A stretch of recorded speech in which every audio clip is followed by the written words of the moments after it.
ನಮಸ್ಕಾರ ಬಂಧುಗಳೇ, ನಾನು ಹರ್ಷಿತ್. ಬಂಧುಗಳೇ, ಮೊನ್ನೆ ಅಂಕೋಲಾದಲ್ಲಿ ಭೀಕರ ಭೂಕುಸಿತ ಆಗಿತ್ತು. ಅಲ್ಲಿ ತುಂಬ ಜನ ತಮ್ಮ ಪ್ರಾಣವನ್ನು ಕಳೆದುಕೊಂಡಿದ್ದಾರೆ.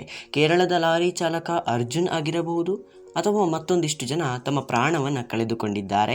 ಆದರೆ ಇಂದಿಗೂ ಆ ಕಾರ್ಯಾಚರಣೆ ಪೂರ್ಣಗೊಂಡಿಲ್ಲ. ಅಂಥದ್ದೇ ಮನಕಲಕುವ ಘಟನೆ ನಮ್ಮ ಕೇರಳದ ವಯನಾಡ್ ಎಂಬಲ್ಲಿ ನಡೆದಿದೆ. ಬಂಧುಗಳೇ, ಘಟನೆಯನ್ನು ವಿವರಿಸ್ತಾ ಹೋಗ್ತೇನೆ ಬನ್ನಿ. ವಯನಾಡ್ನಲ್ಲಿ ಸುಮಾರು 200 ಮನೆಗಳು ಜಲಸಮಾಧಿಯಾಗಿದೆ. ವರದಿಗಳ ಪ್ರಕಾರ 100ಕ್ಕೂ ಹೆಚ್ಚು ಜನರು ಸಿಲುಕಿದ್ದಾರೆ ಎಂದು ತಿಳಿಸಿದೆ. ಎಂತಹ ಭೀಕರ ಘಟನೆ ಅಲ್ವಾ. 200 ಮನೆಗಳು ಸಂಪೂರ್ಣ ಕೊಚ್ಚಿ ಹೋಗಿದೆ. ಈಗ ಸದ್ಯಕ್ಕೆ ಮರಣದ ಪ್ರಮಾಣ 77ಕ್ಕೂ ಅಧಿಕವಾಗಿದೆ. ಈ ಘಟನೆಯ ಚಿತ್ರಣವನ್ನು ನೋಡಿದಾಗ ಎಂತಹವರಿಗಾದರೂ ಮನ ಕಲಕುತ್ತದೆ. ನಿನ್ನೆ ರಾತ್ರಿಯಿಂದ ಸರಣಿ ಭೂಕುಸಿತ ವಯನಾಡ್ನಲ್ಲಿ ಸಂಭವಿಸಿದೆ. ವಯನಾಡ್ ಜಿಲ್ಲೆಯ ಮೆಪ್ಪಾಡಿ, ಮುಂಡಕ್ಕೆ, ಜೋರುಮಲದಲ್ಲಿ ದುರಂತ ಸಂಭವಿಸಿದೆ. ಮಧ್ಯರಾತ್ರಿ 1 ಗಂಟೆ ಸುಮಾರಿಗೆ ಮುಂಡಕ್ಕೈ ಎಂಬಲ್ಲಿ ಮೊದಲು ಭೂಕುಸಿತ ಆಗಿದೆ. ಬೆಳಗ್ಗೆ 4 ಗಂಟೆ ಸುಮಾರಿಗೆ ಚೋರಮಲ ಬಳಿ ಎರಡನೇ ಭೂಕುಸಿತ ಸಂಭವಿಸುತ್ತದೆ.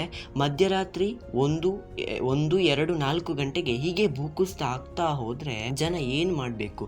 ಅಲ್ಲಿ ಏನೂ ಉಳಿದಿಲ್ಲ. ಮುಂಚೆ ಅಲ್ಲಿ ಒಂದು ಗ್ರಾಮ ಇತ್ತು ಅಂತಾನೆ ಗೊತ್ತಾಗ್ತಿಲ್ಲ. ಮುಂಚೆ ವಯನಾಡ್ ಒಂದು ಪ್ರವಾಸಿ ತಾಣವಾಗಿತ್ತು. ಅಲ್ಲಿ ಮನೆಗಳಿದ್ದವು ಅನ್ನುವ ಕುರುಹು ಇಲ್ಲದಂತಾಗಿದೆ. ಕೇರಳ ಚಿತ್ರಣವನ್ನು ನೋಡಿದರೆ ಗಾಬರಿ ಆಗುತ್ತದೆ.